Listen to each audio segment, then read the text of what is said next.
explico por qué. Claro. ¿Vieron que nosotros cuando hacíamos cuando vemos las obras, esto es muy, muy común de Historia 3, en Historia 3 lo van a hacer así tipo desmenuzado, van a ver.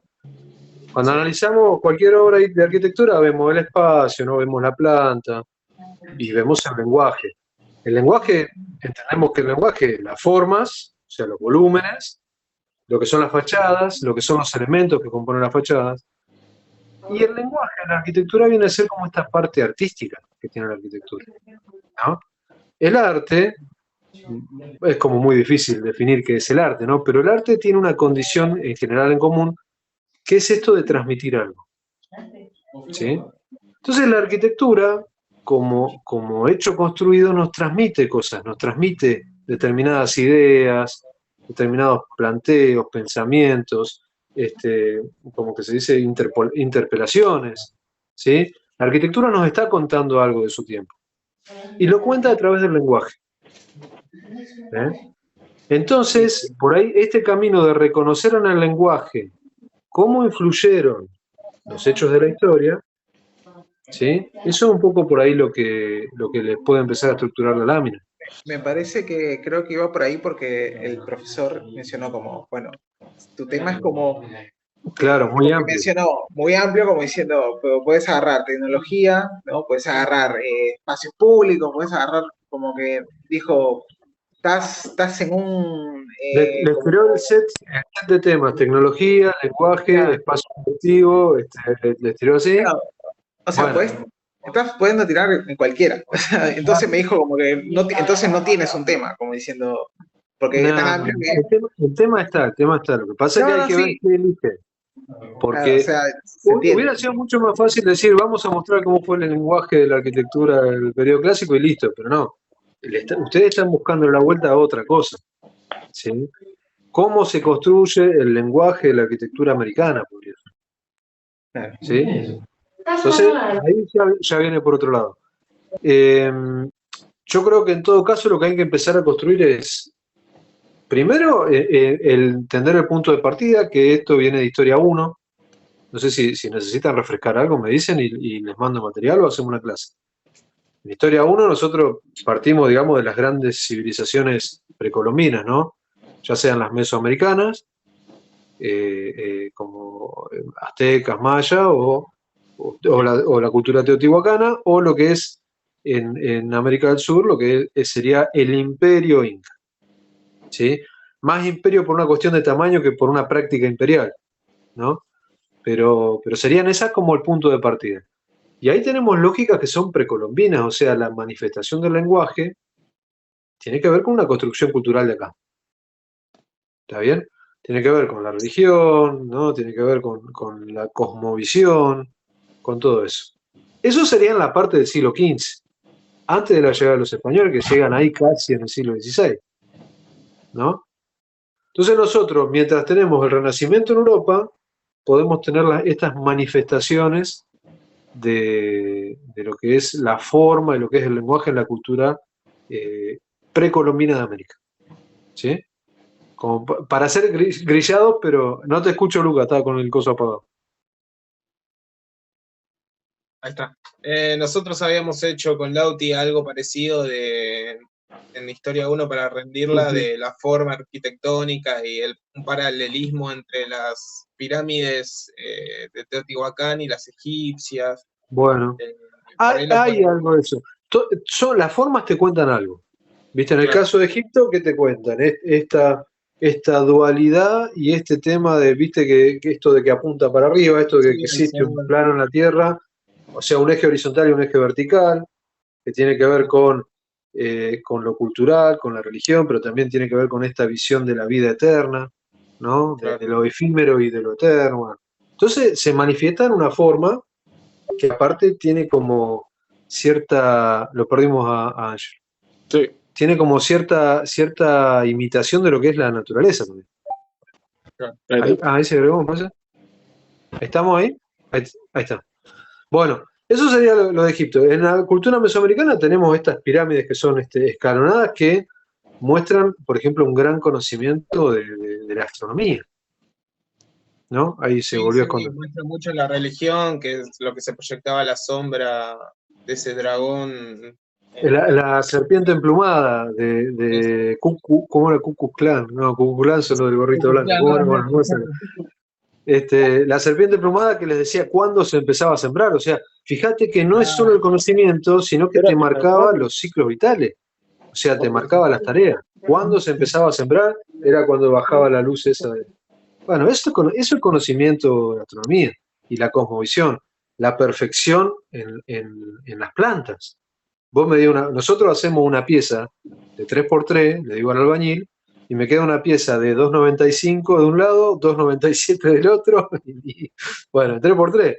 Esto te hacían una pirámide de 222 metros por 225 y la medí con el coso láser y tiene 221,9 y 224,9. ¿Viste? Es así, es perfección, conocimiento de matemática. Bueno, todo esto se manifiesta en la forma. ¿Qué ocurre? A partir de la llegada de los españoles, nosotros empezamos a tener influencias. Primero estamos cruzados por un gran problema, una gran problemática, que es la construcción de la identidad. Y capaz que acá podemos empezar a enganchar algo, porque podríamos hablar de la construcción de la identidad formal arquitectónica en América, o la construcción de una identidad lingüística de la arquitectura en América. ¿Por qué hablo de esto de la construcción de la identidad? Fíjense que desde la llegada de los españoles hasta el día de hoy, y esto vamos a ver un poquito ahora cuando veamos la clase de América, es como que estamos interpelados por esta pregunta de qué somos exactamente, ¿no? Y esto luego cuando vean Historia 3 van a ver que en la arquitectura moderna funciona igual. Estamos en un proceso de tratar de comprender qué es lo que está pasando hace 5 siglos, ¿sí? ¿Qué somos realmente? O sea, ¿cuáles son nuestras raíces culturales? Y en todo caso, esta construcción de una identidad es un proceso que no es primero no es precisamente un camino llano, allanado y armónico, sino que es más bien una lucha y una pugna constante de lógicas que vienen de Europa y lógicas que son nuestras. Primero. Una pugna que se materializa muchas veces directamente en la guerra, en la muerte, ¿sí? En la imposición cultural. Entonces tenemos, a partir de la llegada de los españoles acá a América, tenemos un proceso que es de imposición cultural. ¿Está bien? Y tendríamos que ir viendo cómo ese proceso, más lo que había acá, lo que queda de acá, o lo que reacciona de acá, lo que genera una fuerza igual y opuesta, ¿no? Como en la física, ¿cuál es el resultado de este choque de culturas? ¿Sí? ¿Qué es lo que está pasando? Entonces, al principio vamos a tener como esta imposición, que nos agarraron desprevenidos, esta imposición cultural muy clara, muy marcada, que vienen hasta con un instrumento normativo que son las leyes de Indias, ¿sí? Un instrumento regulador, que es un instrumento de dominación cultural, pero ya, por ejemplo, en el siglo XVII-XVIII vamos a empezar a tener otro tipo de manifestaciones más marcadas por procesos de mestizaje, ¿sí? De hibridación. Y ahí van a aparecer, por ejemplo, la manifestación de los barrocos. El barroco mexicano, el barroco brasileño. Y yo decía el otro día lo del barroco peruano. Yo tengo que buscar material, pero algo vi el otro día, algo crucé. Porque también es muy interesante. Hay un barroco muy específico en Perú, hay otro muy específico en Bolivia. Los invito a que busquen una obra en Perú que se llama La Casa del Almirante. ¿Sí? Que como para mostrar esto de cómo se va forjando este lenguaje de la arquitectura en América con influencias europeas y con lógicas locales. ¿Sí? Entonces me parece que viene por ahí, por partir de la idea de que esto en realidad es un conflicto. Y el lenguaje de la arquitectura americana nos muestra cómo funciona, cómo se desarrolla ese conflicto. ¿Se entiende? Bueno, igual esto lo van armando, me van pasando, lo vamos mirando. La idea es hay que meterle un poquito de picante porque es lo que ellos quieren. ¿Sí? No puede ser, como decía vos, Ángelo, un muestrario, una guía de cosas, porque que no está mal tampoco. No está mal hacer un catálogo de obras si están bien analizadas, tampoco está mal. Lo que pasa es que no es lo que quiere la cátedra. Claro, ¿Sí? Bueno, ¿me escuchan todos bien? Andrew, ¿me escuchás bien? Andrew, ¿me escuchás? Sí, escucho bien, Listo, tenía apagado el micrófono. listo, perfecto. Bueno, vamos a arrancar entonces con la clase de hoy. Vamos a ver un poquito, primero el proceso, digamos, de ocupación y cómo es este tema de la llegada de los españoles a América y de los europeos a América, mejor dicho. Vieron que nosotros tenemos, en 1492 tenemos la llegada la famosa llegada de Colón, ¿no? A América. Tenemos también el proceso digamos, en este proceso de colonización, tenemos en 1494, 2 años después, las leyes, el Tratado de Tordesillas. ¿Se acuerdan que dividía los territorios del Nuevo Mundo entre España y Portugal, que eran como las dos potencias que estaban ocupando mayormente estos territorios, las dos potencias más fuertes?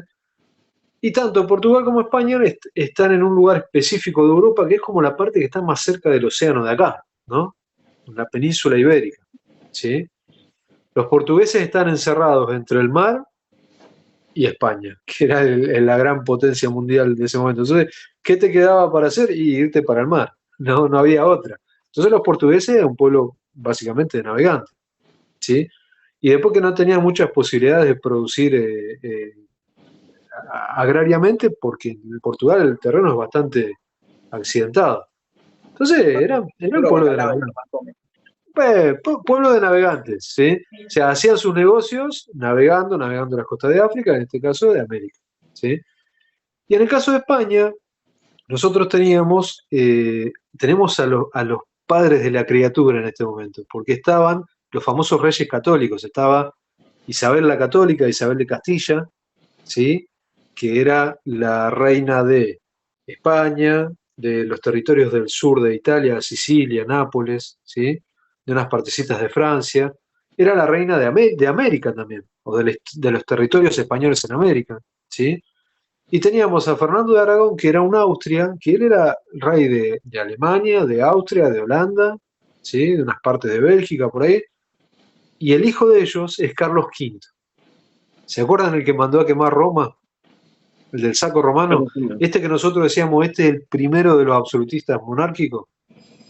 Porque el loco heredó de su padre y de su madre, heredó media Europa, más. ¿Sí? Loco, le fue bien. En la repartija de herencia le fue bien. ¿Qué sucede? Él, cuando muere, mejor dicho, antes de morir, es como que ese reino tan grande lo divide otra vez entre sus dos hijos, ¿sí? A Fernando I le toca lo que era el territorio de habla germánica, así es decir, un poco lo que había heredado del padre. Y a Felipe II le toca la parte de la madre, ¿sí? Que eran los territorios de habla castellana, en Europa y acá. Y Felipe II es el que en 1542 va a promulgar las famosas leyes de Indias, ¿sí? Que eran estas leyes que establecían cómo debía hacerse cualquier actividad en el territorio americano. Regulaban todo, regulaban desde cómo debía tratarse a los indios, cómo debía tratarse a los esclavos, cómo debía asentarse un centro de producción, cómo debían hacerse las ciudades. ¿Se acuerdan que vimos los modelos que proponían las leyes de India? Todo estaba ahí. Y era genial porque un rey europeo hizo una ley de cómo debía hacerse todo en América. ¿Está bien? ¿Se entiende por qué es un instrumento de dominación cultural?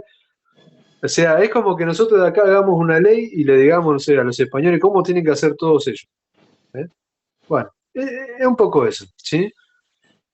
Y lo que podemos hablar, a partir de este tema de las leyes de Indias también y de esta idea de la dominación cultural, que los españoles cuando llegan, los europeos cuando llegan, traen a América consigo 3 nuevos lenguajes, ¿sí? El castellano, obviamente, el lenguaje que hablamos hoy en día. El lenguaje de la religión, el lenguaje cristiano. Acá no existía la religión cristiana, ¿sí? O sea, cuando hablamos del lenguaje cristiano hablamos de todos los ritos y todas estas cuestiones formales. Cuando hablamos de lenguaje hablamos de formas, ¿sí? Que hay, por ejemplo, no sé, en la liturgia, en la misa, ¿sí? Y traen también el lenguaje de la arquitectura, que es un lenguaje distinto al que teníamos, al que existía acá en América, totalmente distinto, ¿eh? Y ese es el punto de partida del conflicto de la construcción del lenguaje en América. ¿Sí? ¿Estamos?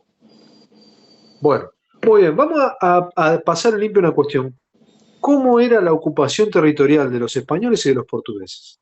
Porque acá estas cosas no son súper importantes para el examen de ustedes, pero está bueno que lo sepan, para entender mejor algunas cosas. Los españoles tenían una política de ocupación de defender poblando. Ellos que hacían, como los romanos, llegaban y hacían una ciudad, ocupaban, cerquita hacían otra, y iban defendiendo el lugar poblándolo. Por eso se acuerdan que habíamos dicho, no hacen la ciudad ideal, que es la ciudad redonda, porque si se ponen a lotear una ciudad redonda, vienen los indios y le calientan las orejas a Chirlo, no pueden. ¿Qué hay que hacer? 2 ejes, campamento, y lo más rápido posible instalarse, ¿sí? Y fundar una ciudad. Los portugueses eran un pueblo de navegantes. Por lo tanto, no tenían esta lógica de defender algo poblando. Ellos lo que hacían que era acercarse con un barco y obtener el mayor rédito económico posible de la situación lo más rápido posible para volverse. Por ejemplo, en África, ellos se arrimaban a algún puerto y ya tenían apalabrado a alguien que se dedicaba a cazar esclavos. Entonces llegaban, los cargaban y se los llevaban, los vendían. Lo mismo hacían los bandeirantes acá en Brasil. Había gente que se dedicaba a cazar esclavos, ¿sí? Y ya cuando ellos llegaban los estaban esperando esclavos, cualquier tipo de mercadería. Solamente se iban a meter en el territorio adentro cuando se justificara económicamente, ¿sí? Esa es una de las cuestiones. Es decir, los portugueses utilizan su habilidad comercial y su capacidad marítima para empezar a estructurar su territorio desde las costas. ¿Está bien? Los españoles no. La empresa española en América funciona distinto. ¿Por qué? Porque, entre otras cosas, la empresa española en América tiene una legitimación de parte del cristianismo. Cuando Isabel la Católica, que es una mina que si uno se pone a leer las cosas que había planteado, bueno, estaba como muy cercana a la idea del cristianismo, pero ella planteaba, por ejemplo, que no se podía maltratar a los indios, que había que tratarlos con respeto, ¿sí? O sea, hace todo un escrito de cómo debían ser las cosas, después la realidad es que no pasó. Pero tenía como esas intenciones, por eso era Isabel la Católica. Hay una excusa, o hay un objetivo oficial por el cual los españoles se van a ir metiendo en el terreno americano, ¿sí? Que la idea de eso es evangelizar a la población. O sea, la versión oficial es que los españoles avanzan en el terreno y lo defienden poblando. ¿Por qué? Porque lo que están tratando de hacer es evangelizar a las personas que vivían acá para asegurarles, digamos, un lugar en el reino de los cielos, ¿no? Los invitaban a cambiar su cultura para asegurarse de que pudieran ir al cielo, ¿sí? Eso sería un poco la versión oficial. Lo que sucede después, todos sabemos, es que esto sirvió como legitimación de una operación, en realidad, de extracción de recursos, ¿no? Ellos vinieron a evangelizarnos y cuando se volvían, se le quedaban pegado todo el oro y todas las cosas que teníamos acá y se lo llevaban sin querer para los barcos y después para Europa, ¿no? Claro, Pero invitaban, entre comillas, en realidad. Pues, sí, si te no, invitaban. Si vos no- El tema es que la gente, ¿qué ocurre? La gente no es tan flexible a veces, ¿viste? La gente no lo entiende, no entiende. No entiende las indirectas, ¿sí? Pero pasaba eso, ¿viste? Los tipos venían a imponer, decían, mirá, yo te vengo a imponer esto, mirá, o te salvo o te mato, sería ¿no? Esa sería la lógica de esto. O te salvo y te mando al reino de los cielos, o te mato ahora, elegí. Y dame el oro, ¿no? Eso sería, me llevo el oro. Bueno, entonces lo que decíamos que los españoles en América ocupan el territorio, se proyectan adentro del territorio, ¿sí? Y para eso tienen un instrumento normativo que son las leyes de Indias, que regulan cómo tienen que ser, por ejemplo, las ciudades. Lo que decíamos hoy, los portugueses no. Los portugueses se van a meter solo cuando valga la pena. ¿Cuándo van a hacer esto? Por ejemplo, lo van a hacer en la parte de lo que sería hoy el estado de Minas Gerais, en la ciudad de Ouro Preto, que se llamaba así porque quiere decir oro rápido, porque era un lugar donde se podía conseguir oro muy rápido, muy fácil. Entonces se funda una ciudad que crece rapidísimo, ¿no? Y ellos fundan ciudades cuando pasan estas cosas, pero no tienen tipologías de ciudades, no tienen modelos. Entonces lo hacen adaptándose al territorio. ¿Mm? Podríamos decir que existe una especie de respeto, entre comillas, por la topografía. ¿Eh? Ellos se adaptan al territorio. Y vamos a ver cómo esto incide, por ejemplo, en la producción del barroco en Brasil. ¿Sí? ¿Está bien? Bueno, vamos a hablar ahora un poquito de urbanismo en América. ¿Vos me escuchás bien, Andrew? Sí, perfecto. Bueno, seguimos. Vamos a hablar un poquito de urbanismo, del proceso de colonización en América. Nosotros decíamos entonces que los españoles tienen las leyes de Indias, ¿sí? Que es un instrumento de dominación cultural, que es un modelo urbano, que propone las leyes de Indias, es un modelo urbano ordenador del territorio. Empieza a ordenar, a partir de esta unidad formal, empieza a estructurar el territorio, ¿sí? Este modelo urbano tiene influencias del Renacimiento, de la ciudad ideal del Renacimiento, ¿sí? ¿Está bien? No es redonda, pero tiene influencias de esta idea de la regularidad, por ejemplo. Tiene influencia de los castros romanos, ¿sí? ¿Se acuerdan? Esto que decíamos, estos campamentos que después se transforman en ciudades en la época del Imperio Romano. Tiene influencia de las bástides francesas, que eran ciudades de la Edad Media, que eran ciudades defensivas, que iban formando como un cinturón defensivo, ¿sí? Seguro alguna han estudiado Montpassier o Aquesmortes, alguna de esas que eran ciudades como rectangulares, con murallas, y que tenían adentro dos ejes y una grilla bien marcadita. Eran ciudades campamento militar, ¿sí? Y se iban colocando una cerca de la otra para generar un anillo defensivo. Y la otra influencia es la influencia local, o sea, lo que se aprende acá, ¿sí? No sé, Pedro de Mendoza vino a fundar Buenos Aires y no le fue muy bien. Entonces cuando vino Juan de Garay después, dijo, bueno, me voy a cuidar un poco más de los Quilmes y de los querandíes, porque si no me va a ir como el otro. ¿Eh? Uno iba aprendiendo. Entonces tenemos esa influencia. Existen algunas variables en cuanto a cómo se fundan estas ciudades, ¿sí? Hay variables que condicionan la fundación. Por ejemplo, si es una ciudad que está en el puerto o es una ciudad que está ya adentro del territorio, ¿sí? Eso, mirar al río o no, ya genera una variable. El tema del terreno, la topografía influye mucho, porque por más que tengamos este modelo, por ejemplo, pasa en Cusco, pasa en distintos lugares, las topografías empiezan a influir en estas ciudades, ¿sí? No siempre se pueden hacer tal cual. Acá en la provincia de Buenos Aires, como tenemos una llanura bastante grande, sí, pero hay lugares donde hay más variables de esto, ¿sí? Porque tiene que adaptarse al territorio. Y la otra variable fuerte es el tema de las condiciones o los requerimientos defensivos. Muchas veces se utilizaba lo natural para defenderse un río, un cordón montañoso, ¿no? Se aprovechaba. A veces había que construirlo, ¿sí? Dice Ramón Gutiérrez en el texto del cual yo saqué esto, después se lo voy a buscar y se lo voy a pasar, que existen diferentes tipologías urbanísticas, ¿sí?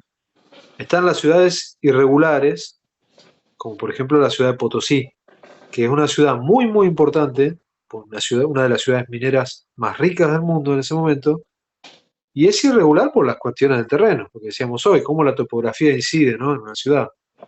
Hay ciudades que son semi-irregulares, tienen una parte regular y después crecen de una forma más irregular, como por ejemplo La Habana, ¿sí?, en Cuba. Hay ciudades que son ciudades superpuestas. Hay ciudades en las que los españoles fundan una ciudad española arriba de una ciudad existente, como Cusco, como México, Distrito Federal, ¿sí? Se pone una ciudad española arriba de una ciudad preexistente. Hay ciudades que se construyen como una fortificación, directamente como Montevideo, que tiene toda una fortificación para defender precisamente el mar, ¿no?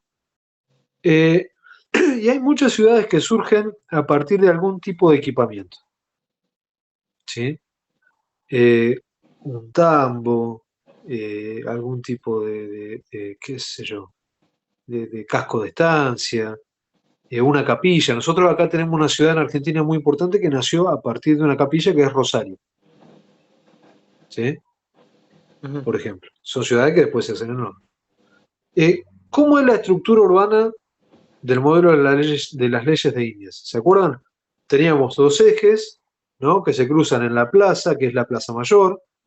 La Plaza Mayor es un poco el núcleo, digamos, de la concentración del poder social, político, religioso, económico, ¿sí? Es el centro generador de la ciudad. Después empezamos a tener un área complementaria donde vamos a tener los principales edificios, los negocios más importantes, las casas de las familias más ricas, ¿sí? Después vamos a empezar a tener barriadas y ya luego tenemos el cinturón productivo que abastece a esa ciudad, ¿sí? ¿Está bien? Como componentes urbanos, lo más importante que tenemos son la Plaza Mayor, ¿sí?, que es como la Plaza Mayor española que vimos en el Barroco, pero con un significado diferente, ¿sí? Y tenemos la calle, que es lo que termina de estructurar, ¿no?, la ciudad. Generalmente las calles principales nacen en la Plaza Mayor y según las condiciones topográficas, estas calles pueden ser un poco más regulares o más rebuscadas, ¿sí? ¿Está bien? Bueno, hasta acá un poco cómo es el proceso, digamos, de ocupación, de colonización y cómo es el modelo de las leyes de India. Pero vamos a ver que vamos a tener algunas alternativas a esto, específicamente una, ¿sí? Y esto va a ocurrir durante el barroco americano. Tenemos que tener en cuenta esto. Lo que pasa en Europa llega a América 80 años, 100 años después. El barroco en Europa es en el siglo XVII, bueno, el barroco en América es en el siglo XVIII, ¿sí? Tenemos ahí como un Orsay de 80 a 100 años por lo menos. Por eso cuando hablamos de humanismo en Europa, acá tenemos que hablar de la América precolombina, porque el humanismo va a llegar después. ¿Eh?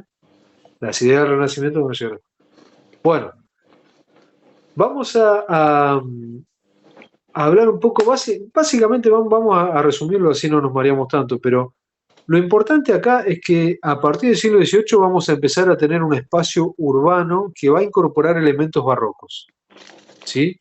A esta estructura de la ciudad, de las leyes de India, se le van a incorporar elementos urbanos del barroco europeo traídos acá. Es decir, estos elementos se van a traer, pero se van a resignificar, se van a readaptar, digamos, ¿sí?, a lo que es la sociedad americana de esa época. Un lindo ejemplo de esto es la Alameda de Lima, ¿no?, que es un espacio, digamos, que nace en su idea, nace como un parque, como un paseo, ¿no?, que son las lógicas que 100 años antes habían dado lugar a la aparición del barroco europeo, urbano europeo, pero que acá se transforma en otra cosa. Ya no es el espacio destinado al rey, ya no es el escenario donde la arquitectura dialoga, sino que estos tipos de espacios se transforman más en espacios de exposición social, ¿no? Son lugares donde la alta sociedad va a exponerse. ¿Está bien? Hoy en día los parques, las plazas, todo esto casi todos son públicos y puede ir cualquiera. Pero en esa época, si bien muchos eran públicos, no cualquiera podía ir a pasear ahí, ¿sí? Estaba como destinado a un estrato social bien específico. Se va a incorporar el tema del elemento vegetal a la ciudad, ¿sí? Entonces se van a empezar a construir estas áreas verdes, ¿no? Como decíamos, los paseos, las avenidas que se van a empezar a parquizar, ¿sí?, las alamedas, y se van a transformar, bueno, en espacios sociales, culturales, de exposición social, ¿sí? Eso, entonces tenemos la inclusión de un nuevo elemento urbano. ¿Está bien? Eso sería lo primero que va a pasar. Pero también durante el barroco en América vamos a tener la aparición de un modelo alternativo al de las leyes de Indias, ¿sí? Y estas son las misiones jesuíticas. ¿Las ubican las misiones jesuíticas? Sí. ¿No? ¿Más o menos? Bueno, Ahora vamos a ver. Las misiones jesuíticas es uno de los programas que ahora vamos a ver cuando veamos Argentina, es uno de los programas que desarrollan los jesuitas cuando llegan a América. ¿Sí? Se desarrollan específicamente en lo que en ese momento era, en el Virreinato del Río de la Plata, era lo que se llamaba la provincia guaranítica del Paraguay, ¿sí? Que vendría a ser un poco lo que es para nosotros hoy Misiones, Paraguay, una parte de Paraguay, una parte de Brasil, ¿sí? Todo ese sector. ¿Eh? Una parte de Corrientes también. Estas misiones jesuíticas básicamente eran, insisto, una alternativa a lo otro, porque eran, como si imagínense, comunidades autosustentables, ¿sí? Eran un lugar donde los misioneros jesuitas vivían en comunidad con los indios guaraníes, ¿sí? Con los guaraníes, no son indios, son guaraníes. En ese entorno, en ese contexto. Y la idea era generar un tipo de evangelización, ¿sí? Como era lo que se había propuesto la iglesia cuando los españoles llegan acá, pero no es una evangelización por dominio, sino que era una evangelización más abierta. Por ejemplo, para que se den idea, ellos, los jesuitas, los sacerdotes, vivían en casas comunitarias con los guaraníes. Acá había como casas muy grandes donde vivían juntos, ¿sí? Les permitían hablar sus idiomas, les permitían hacer algunas prácticas culturales de ellos que no es que estaban obligados a abandonarlas. Y les iban enseñando sobre la fe, digamos, cristiana. ¿Eh? Entonces, fíjense que era un tipo de evangelización diferente, era mucho más abierto. Esto obviamente dio lugar a un mestizaje cultural importantísimo, ¿no? Hay una teoría acerca de esto, por ejemplo, los jesuitas estuvieron por el centro del país, estuvieron por todos lados, estuvieron, por ejemplo, en Santiago del Estero. Hay un par de teorías. Una es que los jesuitas que venían ahí venían del este de Europa y hay idiomas en el este de Europa que la mayoría de las palabras son esdrújulas, ¿sí? Entonces, cuando ellos hablaban en castellano, ellos empiezan a esdrujulizar las palabras. Entonces, por eso se dice que los cordobeses y los santiagueños hablan medio así. Esa es una teoría. Incomprobable. Es un cuento, pero es un cuento bastante lindo, ¿sí? Otra teoría es que esto no es una teoría, esto está en los libros de historia de la música. Los jesuitas traen, por ejemplo, el tema del violín, ¿sí?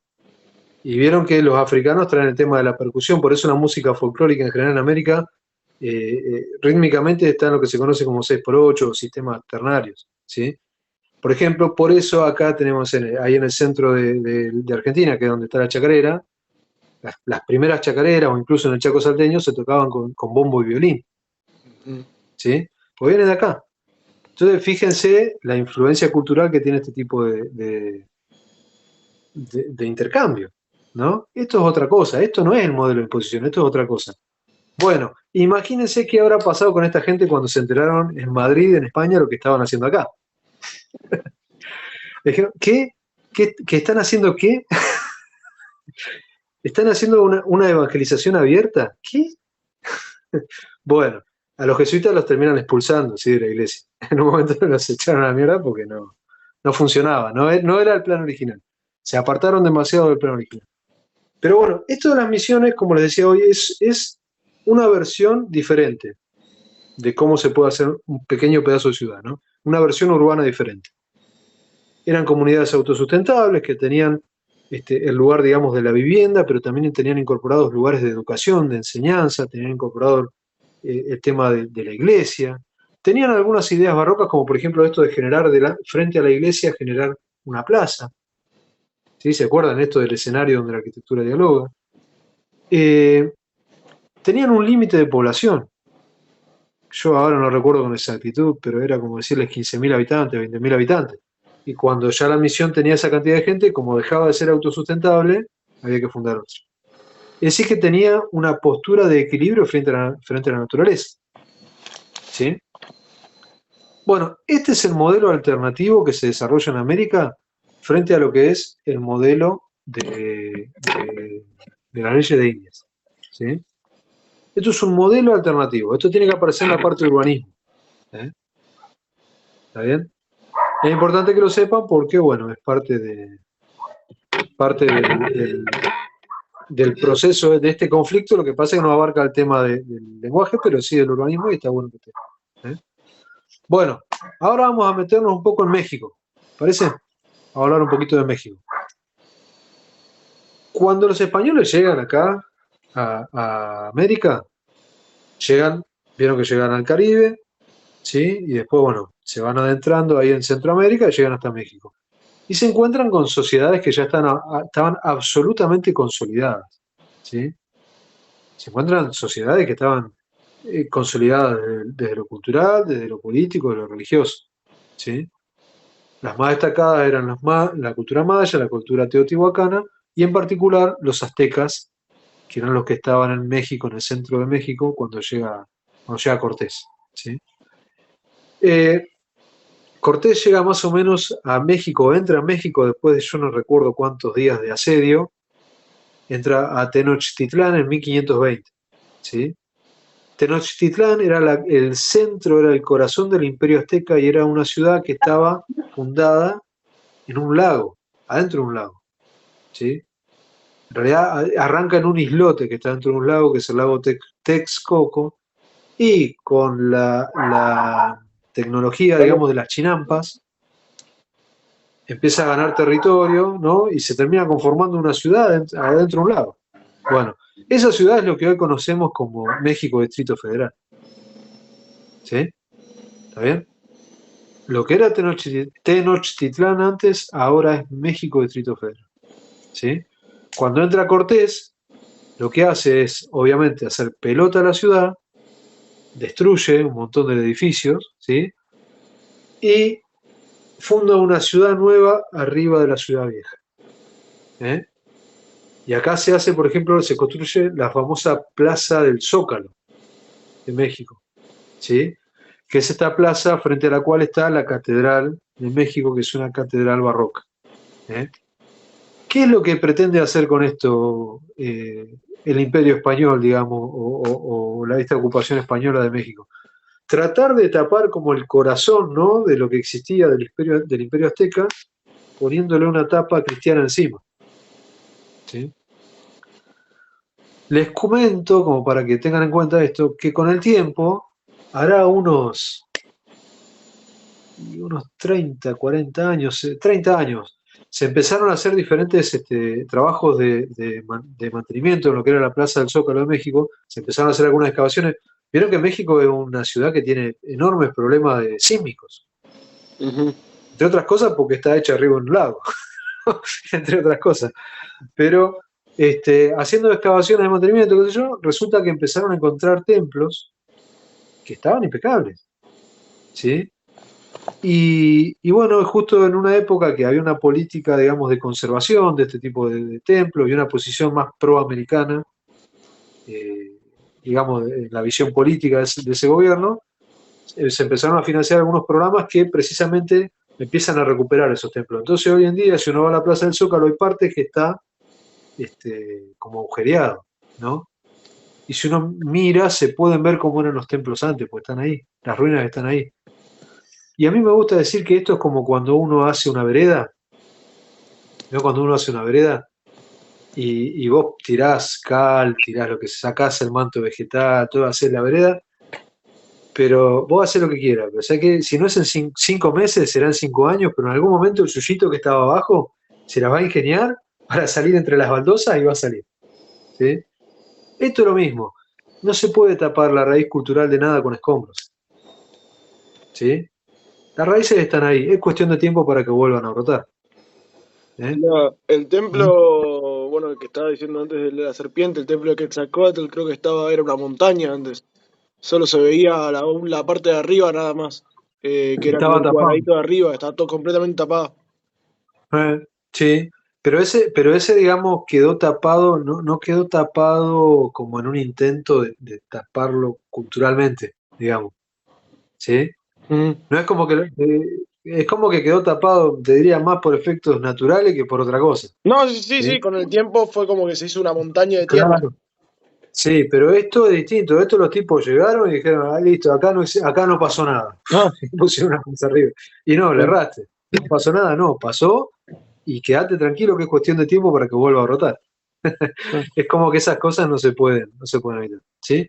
Bueno, con Cortés, cuando llega a México, obviamente venía una comitiva de misioneros. ¿Por qué? Porque todo esto tiene una justificación que decíamos hoy, que este proceso en realidad de evangelización, ¿no? ¿Está bien? Entonces venían distintos misioneros, ellos venían franciscanos, dominicanos son los de República Dominicana, dominicos, agustinos, ¿sí? Venían de distintas órdenes. Y los misioneros traen un programa que se empieza a construir acá, que es el Convento Fortaleza, que son esas fotos con un edificio amarillo que yo les mandé, ¿sí? Que si ustedes lo ven, es un edificio que su lenguaje es muy, muy, muy austero, ¿sí? Muy austero. Que en realidad es un convento porque es donde viven los misioneros, ¿sí? Tiene una iglesia, obviamente, tiene un centro monástico, digamos, pero es una fortaleza también, es una fortaleza militar. ¿Se acuerdan de esto que decíamos de defender poblando? Bueno, esto cumple como la doble función, ¿no? Te evangelizo, pero si te haces el vivo, te la doy también. Son las dos cosas. ¿Eh?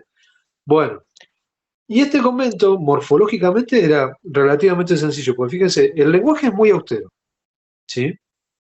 Se destaca el volumen de la iglesia, se destaca un elemento en ese volumen que se llama la espadaña, que es donde va el campanario, ¿sí? Y después tiene todo un claustro, todo un patio, un atrio, ¿sí? Que es un poco más bajo, y en ese patio se arman, en las esquinas se arman unas capillitas que se llaman las capillas posas, que eran un poco donde se hacía una especie de peregrinación. ¿Qué ocurre? A los indios mucho esto de meterse a un templo, meterse adentro de una iglesia para adorar a un dios no les cerraba.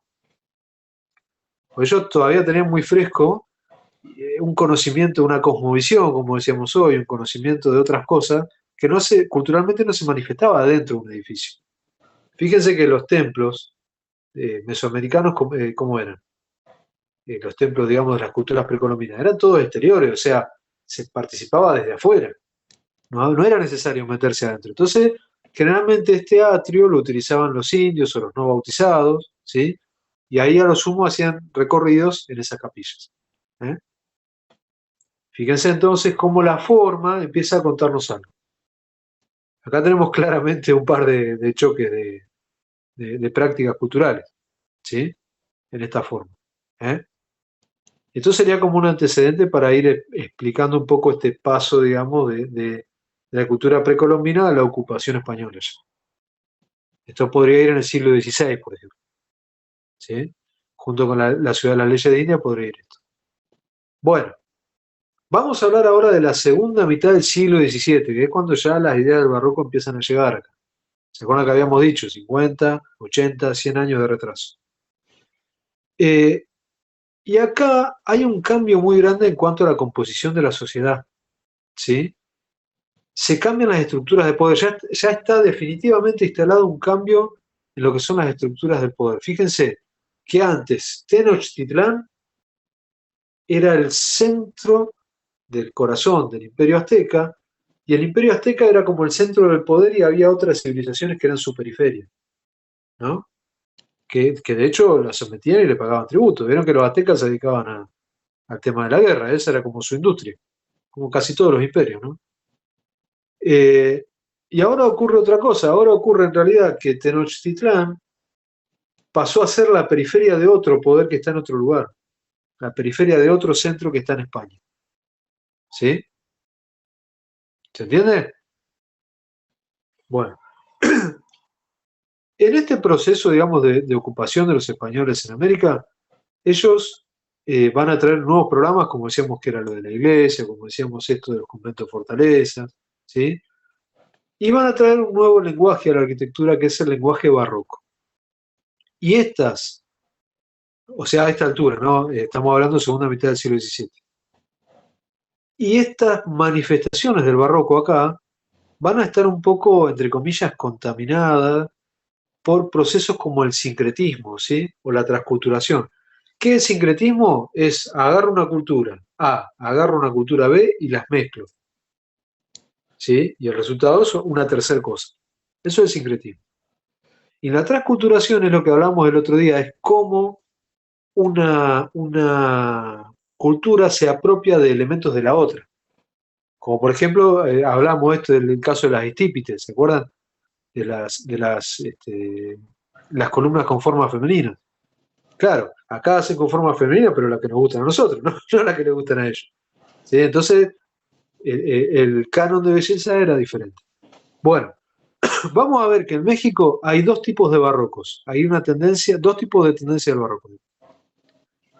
Hay un barroco que se va a llamar un barroco académico, ¿sí? Que es el barroco de la Catedral de México, la que está ahí enfrente, enfrente en la plaza del Zócalo, ¿eh?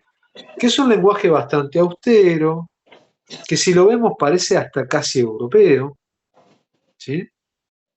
Como muy sobrio, ¿sí?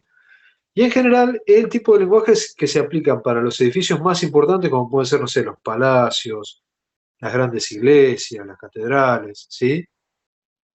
Y los que hacían esto eran o españoles o europeos o hijos de españoles o europeos, ¿sí? O lo hacían o los españoles o los criollos. Ellos hacían el barroco que era un barroco europeizado, digamos, ¿sí? Pero después está el otro. Estaba el otro, el que nos gusta a nosotros, el que nos interesa para el examen, ¿sí? Que este es un barroco más bien popular. Y este barroco popular, la mano de obra que hacía esto, era la mano de obra local, ¿eh? Eran mestizos, eran indios, ¿sí? Entonces, ¿cómo lo hacían? Y como lo hubieran hecho ellos, hacían un tipo de barroco que era muy colorido, muy fantasioso, ¿sí? Con formas muy exuberantes, mucho más imaginativas, mucho más creativas que el barroco académico, ¿sí? Pero el tema es que como esto era obra la mano de obra era de indios, digamos, o de mestizos, se utilizaba para pequeños edificios, ¿sí? Para capillas menores, para algunos ayuntamientos, para iglesias más chicas, ¿sí? Y el gran ejemplo de esto es la Capilla del Pocito, que yo les mandé, que es más, si la buscan, está una al lado de la otra, está la Catedral de México y al lado está la Capilla del Pocito. ¿Eh? Y van a ver que las formas o sea, la expresión del lenguaje es totalmente distinta. Hay una que te digo, mira, esto es en Austria. Y vos decís, ah, sí, sí, sí. Y la otra te digo, esto es en Austria. No, esto es acá, esto es en América. No puede ser nunca en Austria. ¿Sí? ¿Se entiende? Esa es la diferencia. ¿Eh? Ahí está la diferencia. Bueno, seguimos avanzando y vamos a tratar de reconocer cuáles son los elementos del lenguaje que vienen de Europa y cuáles son los que están apropiados de acá. ¿Sí? Hay elementos del lenguaje que vienen de Europa, arcos, frontis, ¿sí? Las pilastras, las columnas, la curva, la contracurva. Esto viene del barroco europeo, el barroco italiano, es así, ¿sí? Pero hay elementos del lenguaje que son apropiaciones de acá, ¿sí? Por ejemplo, cómo se tratan las cúpulas. A las cúpulas acá a veces las revestían en cerámica y en azulejos de colores, azules, rojas, verdes, ¿sí? Que era una técnica que era de acá, una técnica de pintura y de construcción que era de acá. Entonces las revestían con esas tejuelas. Otro elemento del lenguaje que es también producto de este sincretismo, de esta apropiación, son las estípites, ¿sí? Como decíamos el otro día. Por ejemplo, que te hagan una pirámide invertida. Eso es una apropiación de acá. En esa en la que yo les digo de Perú, la Casa del Almirante tiene una de esas estípites femeninas. Y hay otra cosa que está buena, que es muy clara, que es lo que se conoce como fachada retablística. Si ustedes ven la Capilla del Pocito o ven cualquiera de este barroco popular mexicano, van a ver que en la parte central tiene como un cuerpo que suele ser gris, porque es de piedra tallado, que tiene un montón de formas, formitas, imágenes, está como recargado, ¿sí? Bueno, eso en las iglesias europeas vendría a ser el retablo. ¿El retablo qué es? El retablo es, imagínense la espalda del altar. ¿Está bien? Vieron que a veces en la iglesia europea está, no sé, todo lleno de oro y no sé qué. Bueno, eso es atrás del altar. ¿Qué pasa? Acá en México decían, pero esa es la parte más linda de la iglesia. ¿Y cómo la va a dejar adentro de la iglesia? Ponela afuera para que la veamos todo, ¿no? Entonces, eso de agarrar un elemento de afuera, apropiárselo y ponerlo afuera para que. Un elemento de adentro, perdón. Apropiárselo y sacarlo afuera para que todos lo veamos, eso es una apropiación cultural. Eso es un proceso de sincretismo. O sea, acá no nos guardamos lo más lindo adentro, sacalo afuera, compartilo con nosotros. ¿Para qué te lo vas a guardar? ¿No? ¿Se entiende? Bueno, eso sería un poco lo más importante de México, ¿sí? Ahora vamos a hablar del barroco en Brasil, ¿sí? Nos vamos a meter con el barroco en Brasil.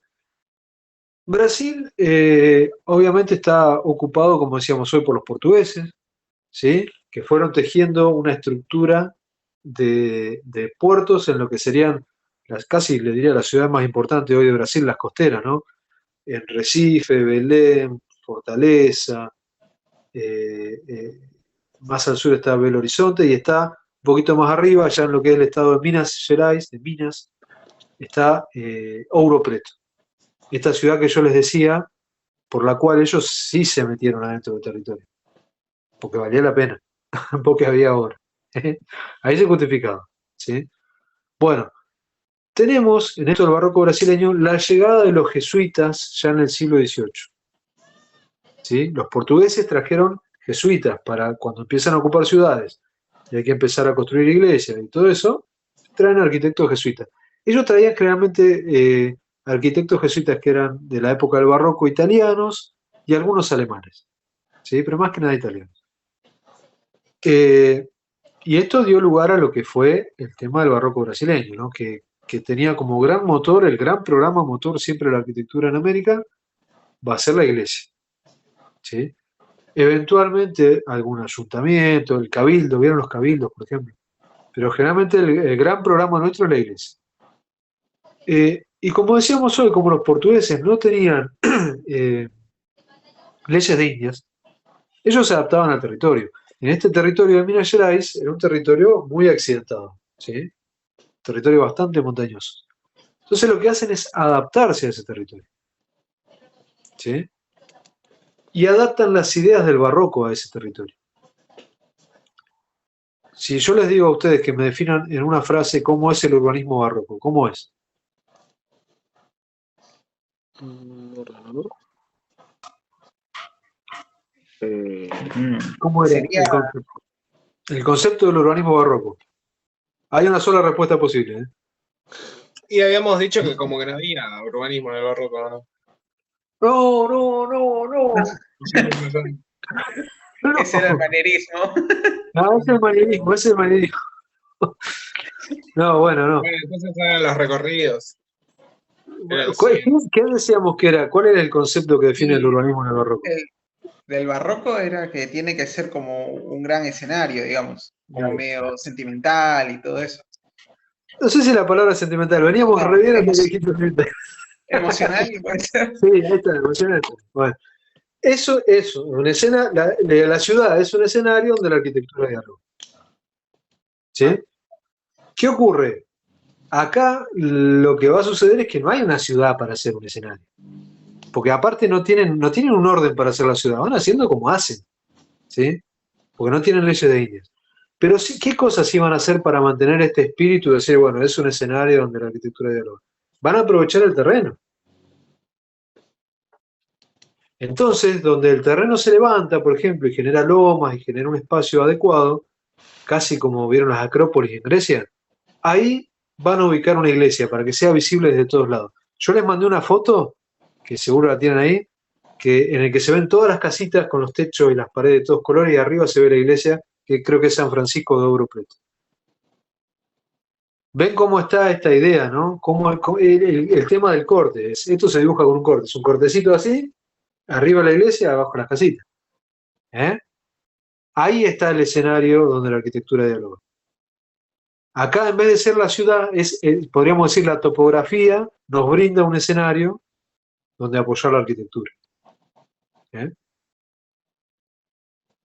Por eso hablamos de adaptación al soporte natural. Bueno, tenemos en este barroco brasileño un lenguaje que es súper creativo, súper ornamental, con muchísimo movimiento, mucho más que el italiano. Es muy, muy, muy exuberante, ¿sí? En cuanto a sus formas, muy exuberante. Por ahí el lenguaje exterior es un poco más austero en cuanto a los materiales, pero no es austero en cuanto a su forma. Las formas son súper exuberantes, ¿sí? Y en el interior sí vamos a tener mucho ornamento de oro, por ejemplo, ¿no? Porque oro era lo más fácil. Oro había para tirar para arriba, ¿sí? Pero eso se usa para adentro, ¿sí? Vamos a tener la figura de un arquitecto en particular en este momento que se llama Antonio Francisco de Lisboa, pero se lo va a conocer como Alejaidinho. Alejaidinho en portugués quiere decir algo así como manquito. Este Alejaidinho tenía un montón de problemas de salud, todos, ¿sí? Tenía la columna deformada, tenía unos problemas de artrosis, por lo tanto las manos se le iban como poniendo así, ¿sí? Y cariñosamente le decían el manquito. Bueno, resulta que el manquito hacía unas iglesias que eran espectaculares, ¿sí? Nosotros con los dos brazos, los dos manos y la espalda como podemos, no hacemos ni un procrear, ni a patada voladora, pero el manquito te hacía, ¿viste? Unas iglesias increíbles. El tipo era arquitecto, escritor, pintor, escultor, ¿sí? Nosotros leemos un libro, ponemos lavarropa y ya estamos pidiendo el cambio, ¿no? Pero bueno, en esa época era distinto, la cosa era distinta. Y Alejadigno entonces va a ser una de las grandes figuras, digamos, de la producción de arquitectura en el barroco brasileño, ¿sí? Y una cosa que está bueno tener en cuenta para explicar un poco esto de la forma también, es que había como una especie de tipología de estas iglesias del barroco brasileño. Existía como un esquema de organización. Ellos tenían como 3 cuerpos. Si nosotros los vemos en cortes, tenían como 3 partes. Y en planta también.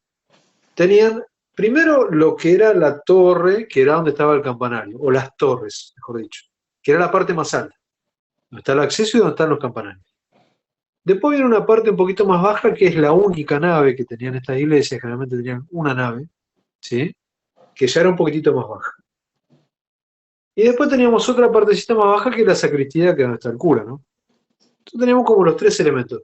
Y estos 3 elementos también se veían en la planta. Y iban formando plantas, yo digo plantas telescópicas, pero yo les digo así, porque parece como que cada elemento se va metiendo en el otro, ¿sí? No vayan a decir planta telescópica en el examen porque ya escuché varios que dijeron y dicen, esa palabrita otra vez, le dicen. No digan planta telescópica, en todo caso digan, no sé, los elementos de la planta se van incorporando. No digan telescópico, pero es para entenderlo, ¿sí? Es como que cada cosa se va metiendo una dentro de la otra. ¿Está bien? Fíjense, el esquema de la planta lo podemos traducir al corte muy fácilmente, ¿sí? Otra característica es que acá se acentúa, ¿se acuerdan lo que hacía Miguel Ángel de acentuar la tensión al desarrollar el recorrido en el eje largo? Bueno, acá se hace lo mismo también. Esta idea de lo telescópico acentúa el recorrido en el eje largo, ¿sí? ¿Está bien? Bueno, yo les mandaba como ejemplo, hay unos esquemitas y una foto hay una que está buenísima que se llama Iglesia del Rosario de Ouro Preto. Esa está buenísima porque es media redondeada. Y hay otra que se llama Iglesia de San Francisco de Ouro Preto. Hay un montón. La de San Francisco, guarda que puede haber confusiones porque hay un montón de iglesias que se llaman San Francisco de Ouro Preto, ¿sí? Esa puede ser un poco más confusa, pueden aparecer otras. Pero la de Iglesia del Rosario es esa, es redondita así, es inconfundible. Como para que laburen para el tema del lenguaje. ¿Está bien? Con esa van a poder trabajar bien. ¿Sí? Bueno, hasta acá todo bien, ¿alguna duda? Andrew, ¿me escuchás bien? Sí, perfecto. Buenísimo. Bueno, ¿alguna duda? No, a mí me das un minutito, voy por un vasito con agua. No, tranquilo. Yo sé que la clase de hoy es re larga, chicos, pero bueno, es así. No, son 500 años de historia, no es tan fácil. Pasa que si no, se hace muy, muy largo el curso y tampoco sirve. Es como que hay que ser medio expeditivo. ¿Eh? Es así.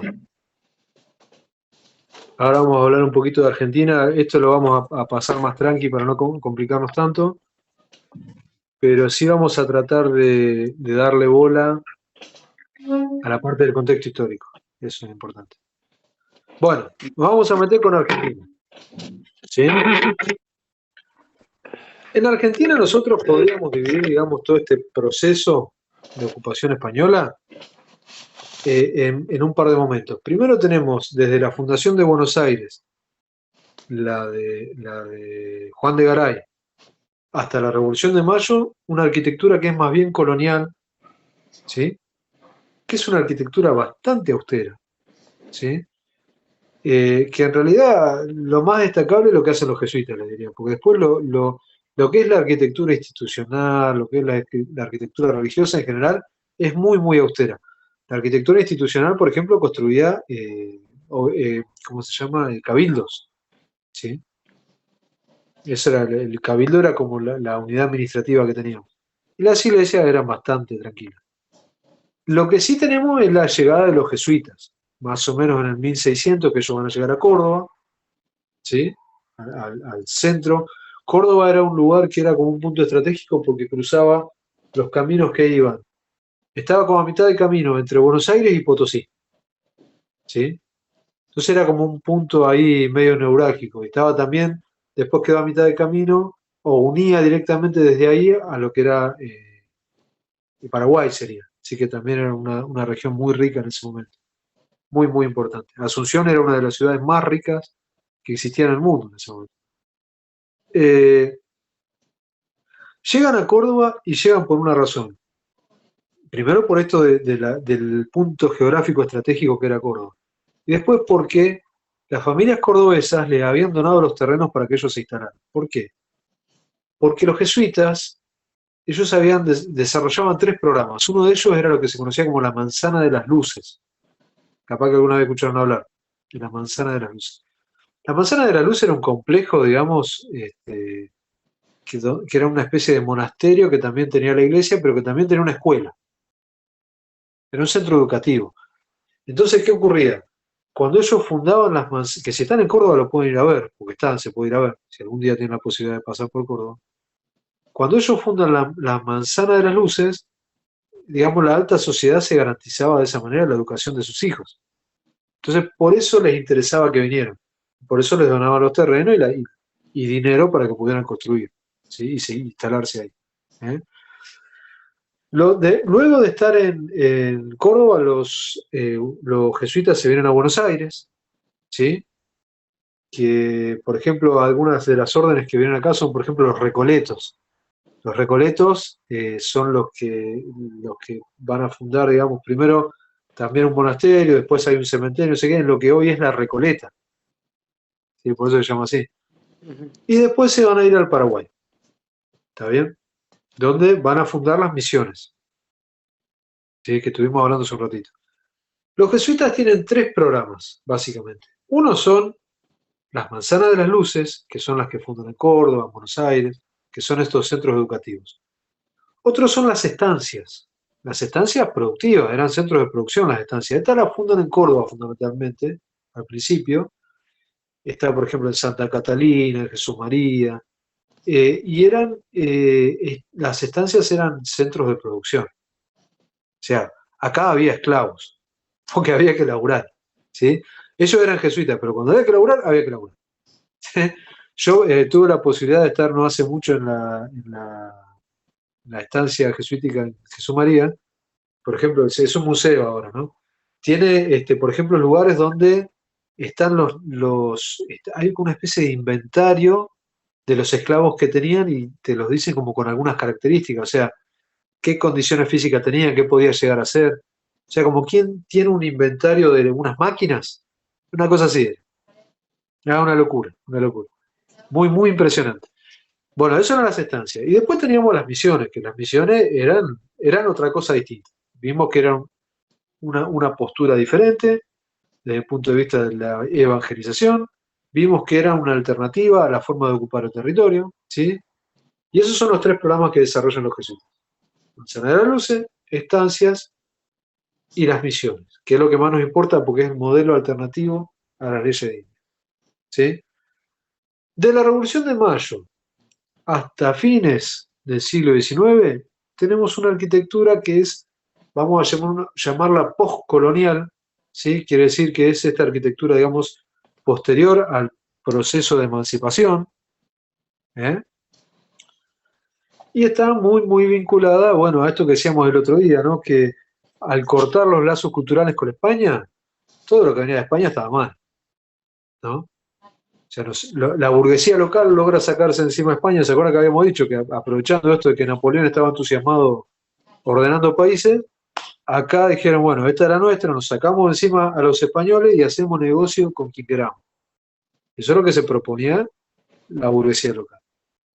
Entonces, bueno, se empiezan a establecer otros parámetros culturales. Se empieza a mirar al arte francés, ¿no? Y a la tecnología inglesa como el deseo, digamos, de desarrollo del país. O sea, queríamos ser como Francia y queríamos ser como Inglaterra. ¿Está bien? Entonces, bueno, llegan al país muchos arquitectos franceses, ¿eh? Algunos, por ejemplo, creo que hablamos el otro día, que Belgrano trae, por ejemplo, a Cenillosa, ¿sí? Que fundan la primera escuela de dibujo acá. Cenillosa después con el tiempo, ¿saben qué? Se hizo amigo de Rosas. Cenillosa vino acá a hacer una escuela de dibujo y terminó siendo un comandante de Rosas. Es un personaje increíble. Hitler, ¿Eh? Otra que Hitler ahí medio bizarro. Sí, muy raro lo de Cenillosa, pero es es una historia muy, muy, muy particular. Pero, por ejemplo, tienen no sé, si conocen Chascomús, la catedral de Chascomús y cosas son de Cenillosa. Hay mucha obra del tipo. Es un personaje importante. ¿Qué es lo importante? ¿Qué es lo que queremos destacar? Que la arquitectura francesa empieza a marcar un poco el ritmo, digamos, del lenguaje de la arquitectura de acá, ¿no? Y un ejemplo de esto es una obra que hace Próspero Catelín, ¿sí? En 1820 y pico, que es el pórtico, la fachada de acceso a la Catedral de Buenos Aires. ¿Sí? Había que hacer una reconstrucción de esa fachada. Y la fachada la hace tal cual, es una copia tal cual, tal cual, tal cual, del Palacio Borbón de París. Si ustedes ven el palacio, la fachada del Palacio Borbón de París y la fachada de la Catedral de Buenos Aires, se van a dar cuenta que son iguales. Iguales. ¿Sí? ¿Y por qué les parece que se hace este tipo de fachada en una catedral que ya existía, ¿no? ¿Por qué les parece que a una catedral que hacen los españoles se le está poniendo este tipo de fachada?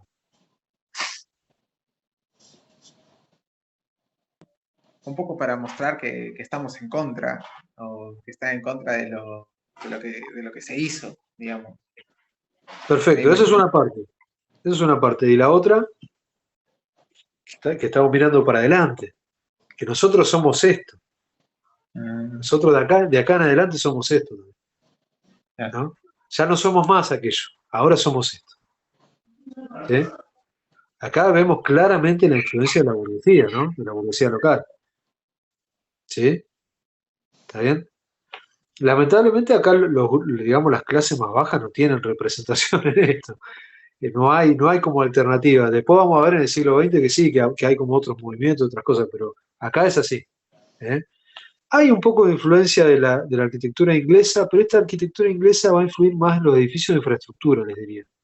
Hay uno que se llama el Palacio de las Aguas o algo así, que está en Palermo, que es increíble. Pero yo les diría que traten de laburar con esta idea de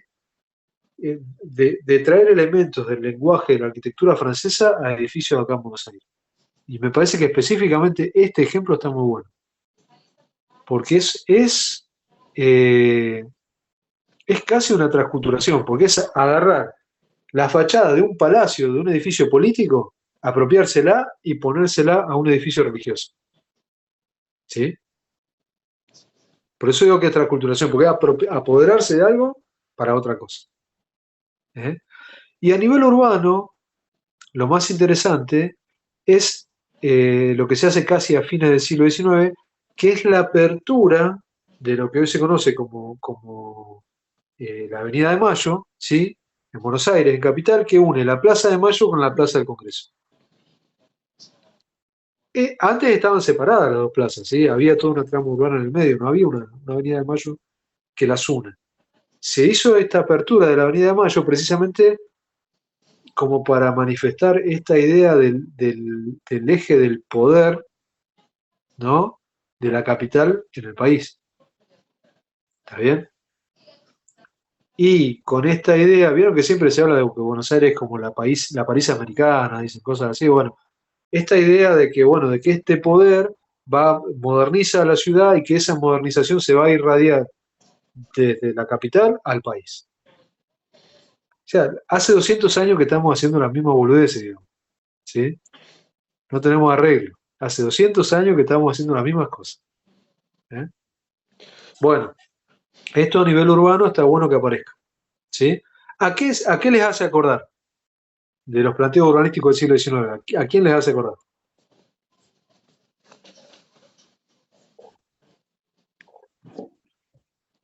¿Les hace acordar al ensanche de Barcelona? ¿Les hace acordar a la Ciudad Jardín de Ebenezer Howard? ¿O les hace acordar al ordenamiento, al plan de embellecimiento urbano que proponía el barón de Haussmann en París? ¿A qué les hace acordar? Es el momento de decir cualquiera.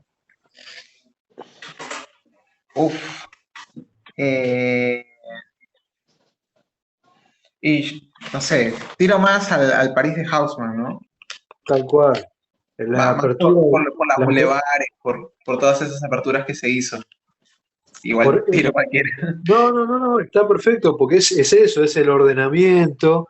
Hacemos lo mismo que se hace en París se hace acá, ¿no? Y nosotros miramos que culturalmente el faro es París, el faro es Francia, ¿no? Ahí está el vínculo. ¿Está bien? Tal cual, sí, es eso. Bueno, ¿alguna duda hasta acá, chicos? ¿Estamos bien? Estoy bien. Bueno, vamos con lo último y ya damos por finalizada la parte teórica de este curso. Vamos a hablar ahora un poquito, vamos a hablar un poco del contexto de Argentina de este momento, ¿sí? De ahí de fines del siglo XIX, que es la famosa generación del 80. ¿Alguien sabe algo de la generación del 80? ¿Se acuerdan de la secundaria? ¿Alguna cosa? ¿No? Bueno. La generación del 80 era una especie, imagínense, de grupo reducido de élite gobernante, ¿no? En ese momento que estaba compuesta por no sé, grandes comerciantes, por universitarios, por escritores, por intelectuales, ¿no? Que ellos como que imponían la agenda política del país, tenían una enorme influencia en la política y en las decisiones políticas del país, ¿sí? Eran una especie de élite que gobernaba el país y decidía los destinos políticos. Tenían algunas posturas, ¿no? Por ejemplo, esto de mirar, lo que decíamos recién, mirar a las grandes capitales europeas, mirar a Francia, ¿no? Como deseo, casi. Esto por ejemplo, de cómo se resuelven los problemas del higienismo, ¿sí? El ensanche de Barcelona, etc. Y están vinculados con la figura de Benoit, están vinculados a la idea de la nueva capitalidad en La Plata, ¿sí? Cuando Buenos Aires es proclamado capital federal, hacía falta otra capital para la provincia, en 1880 y pico, 1880, y es entonces que se funda la ciudad de La Plata, con todas estas ideas que venían de Europa que habíamos visto, ¿sí? Esa es una de las características, esto de estar mirando afuera. Pero después cuando miraban para adentro, la otra característica es que tenían como cierto desprecio por todo lo vernáculo, ¿sí? Ellos entendían que tanto indios como gauchos eran bárbaros. No bárbaros como algo bueno, sino que eran bárbaros como los bárbaros del Imperio Romano, ¿sí? Vivían como bárbaros, los trataban como bárbaros. Esto es una línea de pensamiento que ya venía de mitad del siglo XIX, no sé, con personajes como Sarmiento, ¿sí? Bueno, entonces decíamos que esta generación del 80 tiene como faro cultural a Europa, ¿sí? Tratan de imitarla en cuanto a la construcción de equipamientos, de obras de equipamiento público, ¿sí? De los tendidos de iluminación, por ejemplo, los edificios de educación, ¿sí? Eh, en una política que ya se había iniciado en su momento con Sarmiento, están como promoviendo constantemente la inmigración de europeos para acá, que lleguen europeos porque así empezamos a levantar un poquito y estamos como un poco mejor, ¿no? Así mejoramos la sangre, esa es la idea. Si traemos más europeos, vamos a ser mejores, ¿sí? Y en general, digamos, pertenece esta élite dominante, esta élite gobernante, pertenece a un estrato social más bien alto, ¿sí? Solían ser dueños de grandes dueños de los campos, por ejemplo. Entonces era como una especie de oligarquía, una sociedad conservadora, que también lo que trataba de garantizar en estas maniobras que hacía con el Estado era mantener su status quo, o sea, seguir estando ahí, ¿sí? No perder ese beneficio. Y de alguna manera estaban influenciados por las ideas de la filosofía del positivismo, ¿sí? En este momento era una cosa un poco verde lo del positivismo, pero esto tiene mucho que ver, van a ver cuando estudien Historia 3, tiene mucho que ver con el movimiento moderno esto del positivismo. Positivismo era una filosofía que se basaba un poco en la idea de Hegel del progreso indefinido, ¿sí? ¿Qué quiere decir esto? Hegel decía como que a partir de la primera revolución industrial se había desatado una especie de proceso de progreso indefinido tecnológico que era cuestión de tiempo para que resuelva todos los problemas de la humanidad, ¿sí? Había como una enorme fe, sobre todo, les diría en el siglo XX, los primeros 20, 30 años del siglo XX, había una fe ciega en que la tecnología iba a resolver todos los problemas de la humanidad. Y como era la novedad, en este momento, como era la novedad filosóficamente hablando, la novedad del pensamiento, esta gente que estaba muy atenta a las novedades que venían de Europa, lo adopta como algo que está bien. ¿Sí? ¿Está bien? Ese es el contexto, digamos, de esta época. ¿Sí? La generación del 80. A nivel arquitectura, nosotros podemos hablar de que tenemos un lenguaje más bien ecléctico. ¿Sí? Historicista, ecléctico. ¿Sí? Por ejemplo, la Catedral de la Plata. ¿Se acuerdan que cuando hablamos de los historicismos, los eclecticismos, la Catedral de la Plata, que es neogótica? Tenemos como ejemplo, no sé, la intervención que hace en el antiguo Palacio de Correo, que después pasa a ser la Casa Rosada, que hace Tamburini, que también es una pegatina de cosas que es ecléctica, ¿sí? Tenemos la construcción del Teatro Colón, el original, no el de ahora, ¿sí? De Tamburini, que también era un edificio más bien ecléctico, parecido en sus intenciones a lo que era la ópera de Garnier, ¿se acuerdan lo que vimos en la clase pasada? Yo diría de todo esto que se queden con la Catedral de la Plata, es jugar a la segura y la pueden explicar bien, ¿sí? Y en cuanto al urbanismo, bueno, teníamos acá tendrían que tener un esquemita de lo que es la Ciudad de la Plata, porque teníamos esta influencia directa de los grandes planteos urbanísticos en las ciudades europeas, ¿sí? Esto del higienismo, esto de la apertura de las avenidas, como la que vimos recién, ¿sí? Y esto del equipamiento de las ciudades con espacios públicos, que esto en realidad viene del barroco, pero se empieza a pulir ya como un elemento de mayor peso en cuanto a esta idea de mantener un equilibrio entre la ciudad y lo construido, ¿sí? Y ahí tenemos, bueno, pueden dibujar un sistema, cuando si ustedes hacen un análisis de La Plata, todo esto lo pueden contar, sistema de espacios públicos, del eje, la idea de la capitalidad, ¿no? Esta proyección desde el río a lo que es el interior de la provincia, o al revés, el interior de la provincia se concentra en la ciudad de La Plata y esto la proyecta al exterior, según como lo quieran contar. ¿Eh? ¿Ahí perdimos a alguien o no? Sí, ahí está, ahí volvió. Listo. Bueno, eso más o menos un poco, de acá lo que tendrían que hablar sería, para mi gusto, para hablar del lenguaje, la Catedral de la Plata. ¿Está bien? Bueno, ¿les sirvió alguna duda? Sé que es un montón, sé que es muchísimo. Sí, por ahí alguna que, porque ahora vamos a trasladar todo lo que tenemos a la lámina. Por ahí, porque va a haber algunos seguro huecos argumentales que se nos van a empezar a salir. Que bueno, que por ahí ya te lo seguimos planteando. Bueno, pasos a seguir. Ustedes tienen que meter a la lámina si se presenta, ¿sí?